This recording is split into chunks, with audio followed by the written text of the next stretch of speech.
your thought process is, who did it? Maybe some why did they do it? Because I know that's not always critical, but it's helpful. Mhm. Mhm. And it kind of helps fulfill or a need that we have. Like I want to know why. There's like that we just seem like, and I think that's why so many people are fascinated by these true crime stories on TV and podcasts, et cetera. But never do I ever hear anybody until this book has come out of like, what are we learning about human nature behind it?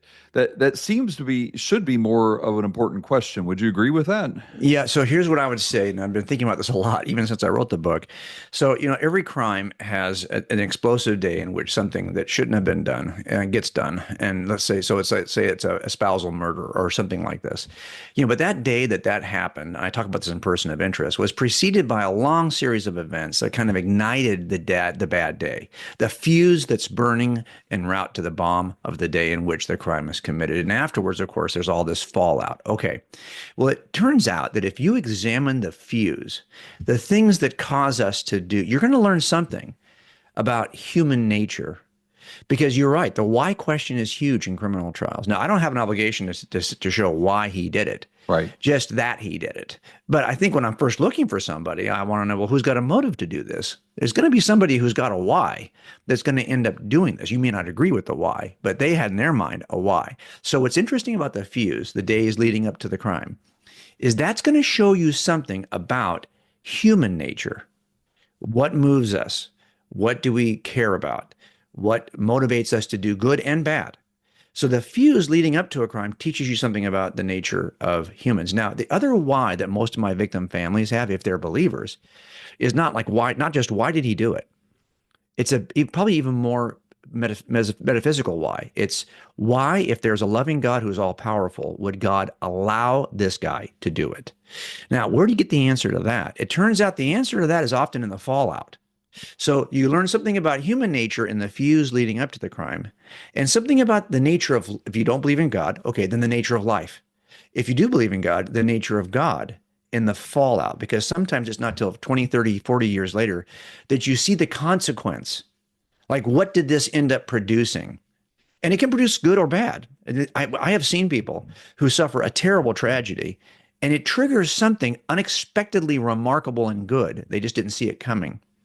And it tells us something then about the nature of God and how God works, or the nature of, if you don't believe in God, the nature of life and how the consequences. Then you got to try to figure out, well, why would the consequences be this way? I think the better explanation is God. But my point is, the fuse teaches us about us, the fallout teaches us about Him. And if we can actually, that's what we're trying to do in this book, is kind of just look at, hey, what motivates us? Why are we so stupid, consistently stupid? And then Right. two, what does this tell us about the nature of God? So when you're talking about the fuse, and I definitely want to explore the nature of God and that piece of it toward the end, but I want to talk about the fuse piece of it first because there's the implication that we do the same thing over and over again for a reason. But I read a book called People of the Lie, and it was a clinical psychiatrist that wanted to prove that evil existed outside of a Christian or religious context, and he wanted to prove that from a secular point of view, evil existed. And I thought he did a very compelling job of it. So there seems to be that there are people out there that are, whether it's something mental or spiritual or something, they're just evil. I mean, you could look at serial killers as an example. I think, honestly, I think hitmen are worse than serial killers, but they're just more glorified on it. But they kill just as many. So, but there seems to be almost something like wrong with their switch that says this is wrong. How does the fuse work for people like that? And what lessons can we learn in those situations? Okay, so there's only three things you and I, from my work what I'm going to say here. The three things that cause us to do stupid things, the three motives for stupid, are simply the pursuit of sexual desire and lust and relationships, financial greed and wealth and experiences that are based on what you can afford, and then finally the pursuit of power. Those are the only three motives in the fuse. There's not a fourth motive. Oh, what about jealousy? Well, what are you jealous about? What about revenge? What are you vengeful about? It's going to fall back to one of those three things. So we know now what, so here's what I would say. Every single crime I've ever worked, and there's a chapter about this. It's a chapter that involves a guy named Santa Claus. Yeah, I But was going to talk about yeah, that one. Yeah, yeah. yeah. But it comes down to that every crime, every fuse is simply a matter of misplaced devotion. The most crazy serial killer has misplaced his devotion. And when he's been designed by God to place his devotion in God, and we instead place it in something in the world, that's called idolatry in the scriptures, but it's really just misplaced devotion. But what do we place our devotion in? Something that God has created for our good, that we then twist and make it so utterly important that it becomes more important than the God who created it. And it's always going to be something in those three categories. So if I'm motivated by sexual desire and I'm a predator and I can't leave a trail of people who could, testify to my predatory nature, I'm going to end up being a serial killer who's now so consumed with power and sex that they have become his God. And the only way he can be satisfied is to scratch that itch. See, it turns out that all of the things we're looking for are actually satisfied in the designer. But as the designed, we often get caught up in other things that God has designed and has given us, and we miss because everyone worships. Everyone worships. The only question is what you're going to worship. Either you're going to worship the God of the universe, and that has certain consequences, or you're going to worship something he's created, and that has certain consequences. And that's what we're trying to explore, at least in that one chapter. So yeah, I want to talk about, because I think it's chapter 4 on Santa Claus. Because you have life lessons and death lessons throughout the book. So tell us, give us a little background on Santa Claus and kind of the life and death lesson from this, because to me there's something a lot more compelling when there doesn't seem to be. It almost feels irrational in a lot of these situations. I get in a bar fight with somebody, and because I'm drunk, and you hit on my wife, I punch you, you fall backward, you hit your head, and I kill you, something like that. There seems to be a rational basis behind that, but sometimes it just doesn't feel rational, even though there may be something that's so far removed or so deep internal that you don't understand it. So talk to us about that, and again, how we can actually learn from Santa Claus.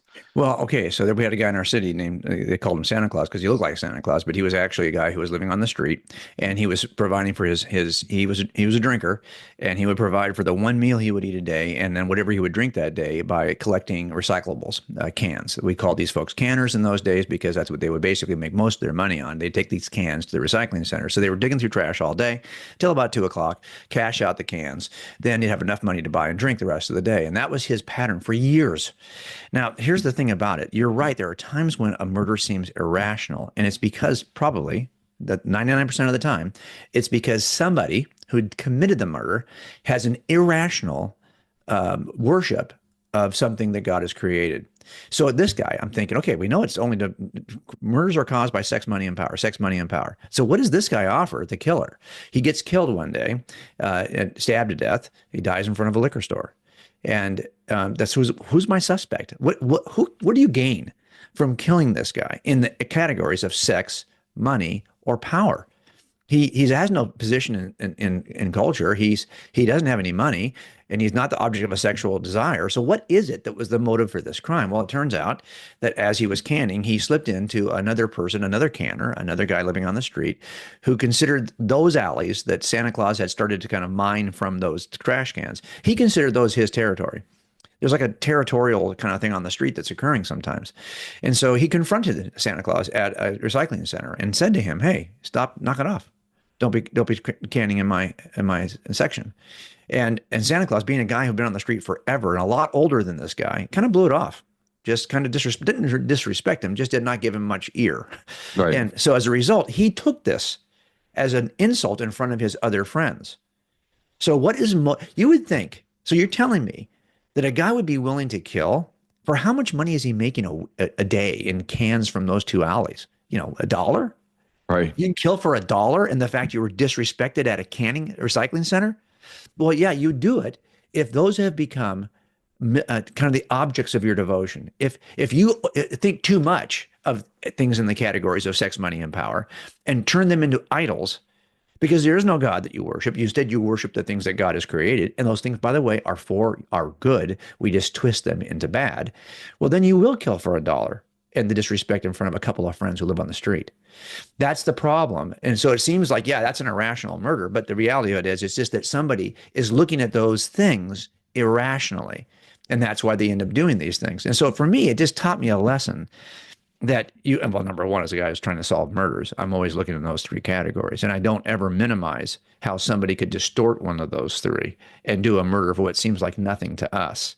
So I get that. That's part of it. Right. But also, I think it helps me to realize, and David Foster Wallace, who's an author, who was doing a commencement speech, and he basically talked, as not a believer, to my knowledge, but he talked about how everyone worships. And this huge university, he was telling everybody that everyone worships. You got to be careful about what you worship. If you worship, for example, your appearance, your sexual allure, you will die a million deaths as you age and see yourself in the mirror.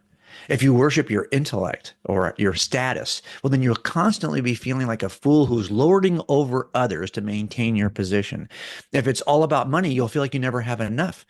You'll always want more.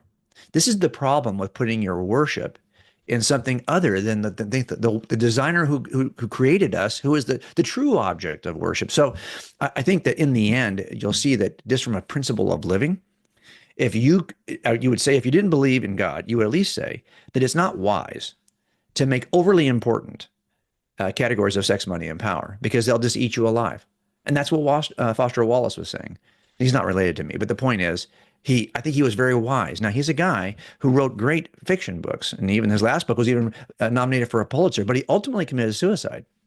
And I don't know that it has anything to do with this struggle that we all feel, but I do know this. This is a principle for living that is in Scripture. There's a reason why. I always thought, as I was growing up, when people would talk about idolatry, not being a Christian, it made no sense to me. And then when I became a Christian, I wondered, why is this such a big deal? Why is it one of the 10 commandments? It's because, of course, God knows what's best for us. And he knows that when we start to worship something other than him, it always goes sideways.